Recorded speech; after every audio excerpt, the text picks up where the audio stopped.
Hi friends, borewell motor repair Vinod Narsapuram. ఈరోజు వీడియోలో రైతు మోటార్ 300 అడుగుల్లో దింపాడు. కేసింగ్ వచ్చి 100 అడుగులు. మోటార్ మీద కేబుల్ పడి ఉంది మరియు మోటార్ పట్టుకుపోయి ఉంది.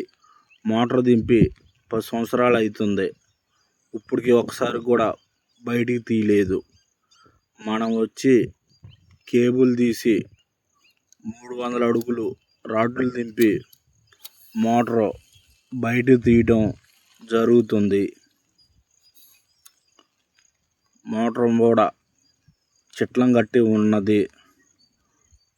ఇది 10 స్టేజీల చెక్క పంపు. మోటార్ కూడా తుప్పు తినిపోయింది.